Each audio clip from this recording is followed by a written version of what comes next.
2026 NCLEX സാറിന് എഴുതിയെടുക്കാൻ plan ഉണ്ടോ? എങ്കിൽ ഈ വീഡിയോ നിങ്ങൾക്ക് വേണ്ടിയുള്ളതാണ്. പുതിയ ടെസ്റ്റ് പ്ലാനും പാസിംഗ് സ്റ്റാൻഡേർഡും ഒക്കെ NCLEXൽ നിന്ന് ഇപ്പോൾ അവൈലബിൾ ആയതുകൊണ്ട് അതിനെക്കുറിച്ച് കുറച്ച് കാര്യങ്ങൾ പ്രത്യേകം ശ്രദ്ധിക്കുന്നത് നിങ്ങളുടെ NCLEX പ്രിപ്പറേഷന് ഒരുപാട് ഹെൽപ്പ് ചെയ്യും. ഒന്നാമത്തെ കാര്യം, ഇനിയുള്ള ക്വസ്റ്റ്യൻസ് ഒക്കെ വരുമ്പോൾ മൾട്ടിപ്പിൾ ക്ലയൻറ്റ് സിറ്റുവേഷൻസ് ഒരു ക്വസ്റ്റിനിൽ തന്നെ കാണാനുള്ള ചാൻസ് ഉണ്ട്. സ്പെഷ്യലി കേസ് സ്റ്റഡീസ് ആയിട്ട് വരുമ്പോൾ മിക്കവാറും തന്നെ ഒരു കേസ് മാത്രമായിരിക്കത്തില്ല അൺഫോൾഡിംഗ് ആയിട്ട് വരിക. പകരം 3-4 പേഷ്യൻസ് ഒരേ കേസ് സ്റ്റഡിയിൽ തന്നെ ഉണ്ടാവും.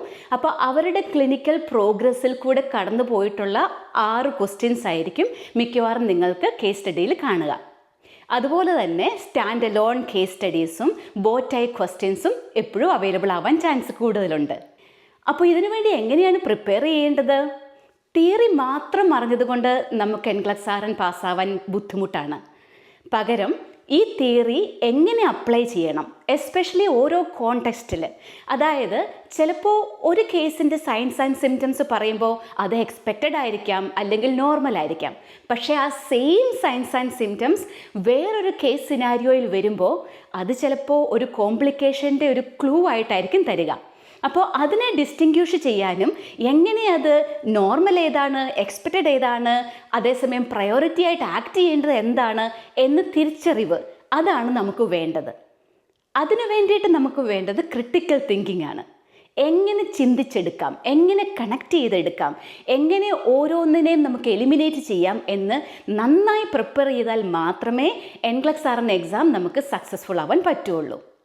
ഇനി അതുപോലെ തന്നെ ഇമ്പോർട്ടൻ്റ് ആണ് ഫാർമക്കോളജി. ഒരു 16 മുതൽ 19% ക്വസ്റ്റ്യൻസ് നിങ്ങൾക്ക് ഫാർമക്കോളജിയിൽ നിന്നും അതിനോട് ബന്ധപ്പെട്ട കാര്യങ്ങളിൽ നിന്നും പ്രതീക്ഷിക്കാം. എന്നുവെച്ച് പേടിക്കേണ്ടതൊന്നും വേണ്ട കേട്ടോ. ഏതൊക്കെയാണ് കീ മെഡിക്കേഷൻസ്, എന്തൊക്കെയാണ് മെഡിക്കേഷൻസിനെ പറ്റി അറിയേണ്ടത് എന്ന് നിങ്ങൾക്കറിയാൻ ആഗ്രഹമുണ്ടെങ്കിൽ ആപ്പിൾ RNലെ വെനസ്ഡേ ഫാർമക്കോളജി ലൈവ് ക്ലാസ്സിൽ വരൂ.